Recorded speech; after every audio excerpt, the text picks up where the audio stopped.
All right, coming up on 1 o'clock now here at the KFYR Plus News Desk. And today we are joined by Dr. Brett Bolton, founder of Great Hair Transplants and creator of the MaxHarvest technique. With nearly 30 years of experience, Dr. Bolton offers rare insight into why hair restoration has become a global trend among younger adults. Dr. Bolton, thank you for your time today. I sure appreciate you visiting with us. Thank you so much for having me. I really appreciate it. So, Dr. Bolton, hair transplants were once a private, almost kind of a taboo topic. Today, younger adults are flying overseas across the world and sharing every step on Instagram. What do you think sparked this cultural shift from secrecy to status symbol? Oh, there's multiple reasons, but I think you hit the nail on the head. The social media craze has changed everything.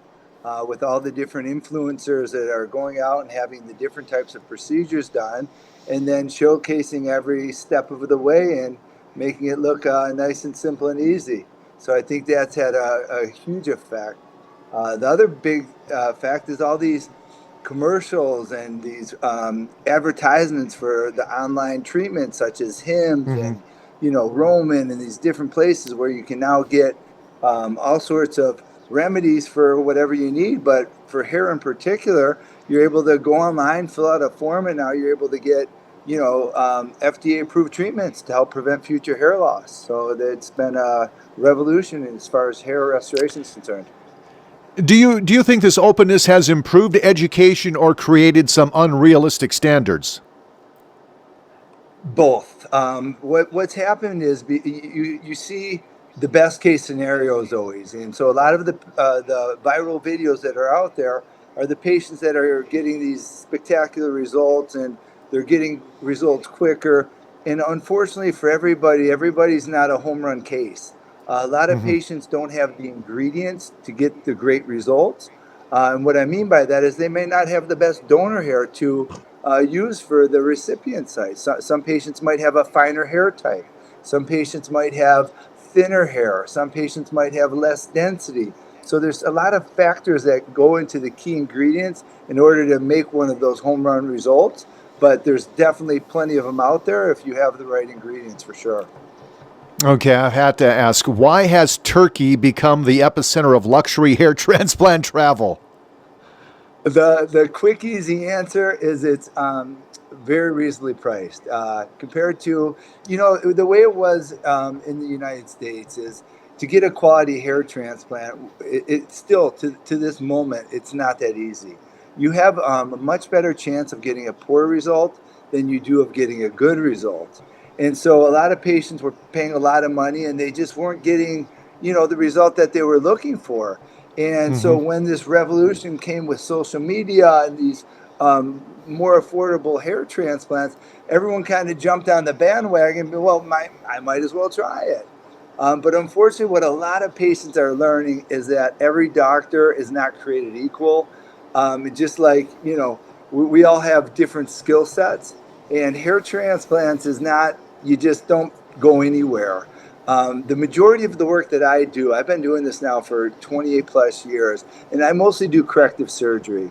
And my patients will fly from all over the world to have me correct what they've done.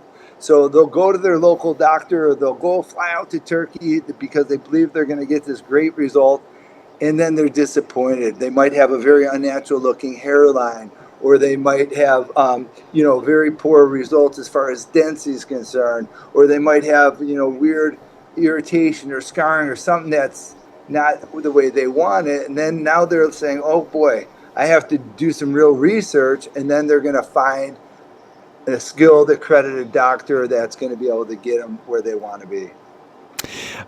Could the luxury travel aspect, with the hotels, they've got the VIP packages, could that be just as important as the medical procedure itself? Hey, listen, we're going to Turkey. I'll get my hair done and we'll see a beautiful country. Wonderful. And what is your recourse if it goes wrong? Who's working on you when you go into that center in Turkey? Yeah. The sad part of all of this is you don't know anybody who's working in that office. And that's even true in the United States with the new procedures that they're doing.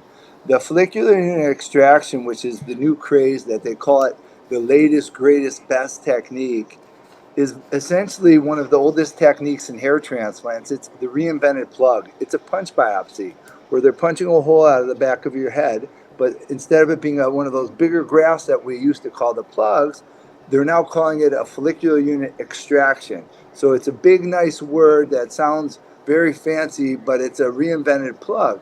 And so what's happened is the craze has become for this FUE, but technicians are doing it. Doctors that aren't hair transplant specialists are hiring technicians to come do the procedure while they're in the other room doing their dermatology practice, or they're doing their nose jobs or boob jobs or whatever else they're doing in their practice. And these technicians that are not licensed physicians are doing the procedures in many cases. And so you got to be careful because you don't know who's doing your procedure. You don't know if they're licensed to specifically make punctures into your skin or scalp. And it's like the Wild West, in my opinion, right now in hair transplants. And you have to be very careful about who you choose because it's not as simple as people think. Dr. Bolton, let's talk about some common misconceptions about budget transplants versus premium procedures. So, that's with anything. You get what you pay for. I tell everybody when you're looking to do anything in cosmetic surgery, um, don't shop price. That is the last thing you're looking for. What you're looking for is a doctor that's going to produce a quality result. So you want to meet with patients. You want to see before and after photos. You want to see testimonials. You want to be able to see real live patients. If you're just shopping for price, the sad part is you're going to get what you pay for, and then in the long run, it's going to cost you more money to fix it. So I have these patients. I had this patient recently. I'll make this story quick. He went to one doctor for that FUE procedure. He said, "Oh, I have the greatest team ever. They're going to do an amazing job." He had a he was like, okay, skeptical. The doctor was never there. This team that flew in did it. They were medical technicians, weren't licensed in the state, did his procedure, got his result, was disappointed. Did research, went all over, found another doctor, flew out to that doctor. So he was flying to each of these places because supposedly they were the best. Well, Yeah, here he is. He signed up for the surgery. Guess what? That same team that did his first same surgery team. was there for a second surgery. So then he got 2 times tricked by 2 different doctors in 2 different states that were flying in the same team to perform the procedure that they weren't even qualified to do. So he did his third procedure with me. We corrected it. We made it right. He's happy now. But that's just one of the examples. It's going to cost you more money if you try to make shortcuts than doing the proper research and finding the most qualified person or doctor that's best for what you're looking for sure. This seems kind of an easy answer, but what are the biggest mistakes patients make when choosing a clinic abroad? Well, the challenging part about when you're choosing abroad is you can't really do the kind of research you can in the United States as far as looking up the facility, as far as doing all the research about who's running the facility, about what recourse you have if something were to go wrong. So I Hmm. think they get sold by the social media aspect of it. Oh, look at me, and look at me, I'm in this limousine, and look at me, I'm at this beautiful hotel. But does that mean you're going to get a quality hair restoration? Maybe, but maybe not. So I'm very skeptical. I wish everybody the best, and I understand everyone's looking to save money, but I think you're going to be sorry if you don't do the right research and find the proper physician or clinician in order to get you the proper result with the required scrutiny of looking at those before and afters and talking to those patients. And you don't get to do that when you're out of the country. Dr. Bolton, I'm assuming there's got to be some aftercare after the process itself, right? The procedure, and they don't just put you on a plane and say, see you later with your head all bandaged up. I'm sure you stick around for a day or two, but if something were to happen, why would a doctor say, yeah, come on over here, let me fix the mistake? And I'm sure you probably have to do that for the patient's well-being, but what about the aftercare? So, the nice thing about hair transplants is you don't necessarily have to be there the following day. If there were to be an issue, it would be great to have that clinic or a physician nearby, obviously. Hmm. But for the most part, unless there is something like catastrophic that happens, that you accidentally bumped your head and knocked your grafts out, or if you got some unusual infection, you would definitely obviously want to be near the facility to get the proper treatment. But for the most part, the great thing about hair transplants in general is we don't see a lot of those issues. It's usually something silly that the patient's doing.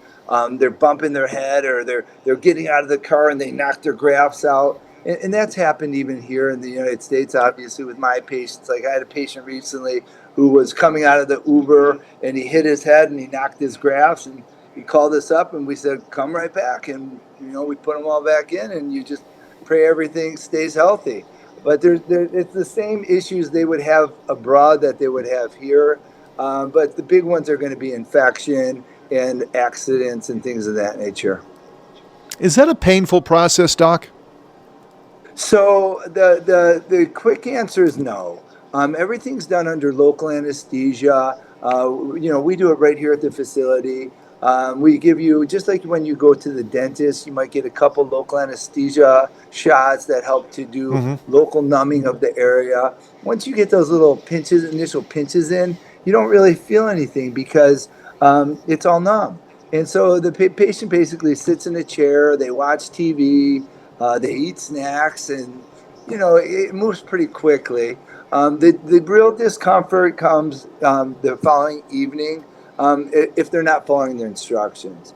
The patients that listen and they sit still and they minimize their motion and they help keep their blood pressure down, those patients are going to do a lot better than the patients that don't listen and they go and they move around and they go out for dinner with their friend, or they go home and they do some work around the house. That's going to increase their blood pressure. That's going to increase their chances of swelling. That's going to increase their chance that they might do something silly like bump their head. So those patients are going to have a little bit more of a challenge during the healing process versus the patient that's following their instructions. Do you see hair restoration evolving further into a lifestyle upgrade rather than a medical procedure? That's a great question. I like that question. Yeah, I think what's happening now today more so than ever is everybody sees social media and they're looking at these people with these flawless faces and this great hair, but they don't realize everything's filtered and everything's a Hmm. facade, unfortunately.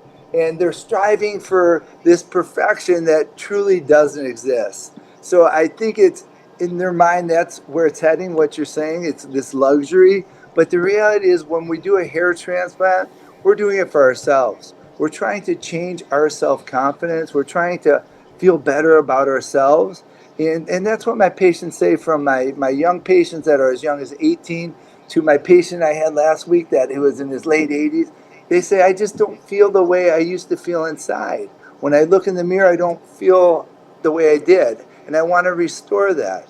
And then when they get their hair back, it gives them that self-confidence back. It helps change the way they see themselves. And that just changes their whole life, as corny as that may sound, because now all of a sudden they feel better about themselves. They're able to make that first connection with somebody. They're able to go to that job interview. They're able to carry themselves with confidence, and it changes everything around them in their world. And it really makes a difference. Do you?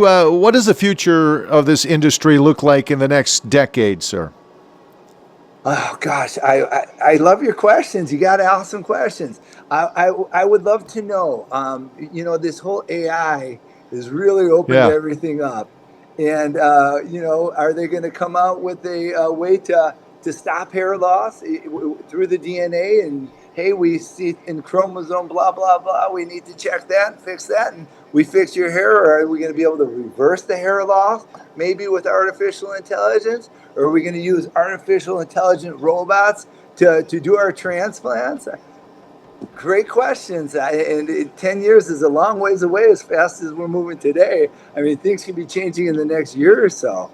So it's exciting. I look forward to the revolution. I'm excited to see what happens. Do you use any AI with your practice right now? I currently do not. We use AI with our phone operating system currently. You Okay. know, we have AI that will help follow up with patients and make sure that patients are, you know, everything's getting answered for them and followed up with. But right now, we're not using them physically in the office space currently. Dr. Brett Bolton, founder of Great Hair Transplants and the creator of the MaxHarvest technique. Thank you for the insights today, sir. I sure appreciate it. I hope you have a happy Thank new you. year. Thank you so much for having me. I appreciate it. Happy holidays, happy new year, and thanks again for having me. You got it. We'll hopefully catch up with you soon, sir. Goodbye. It is Thank you very 14 much. minutes now past the hour. We'll take a quick break here at the news desk. We're right back here on KFYR Plus next.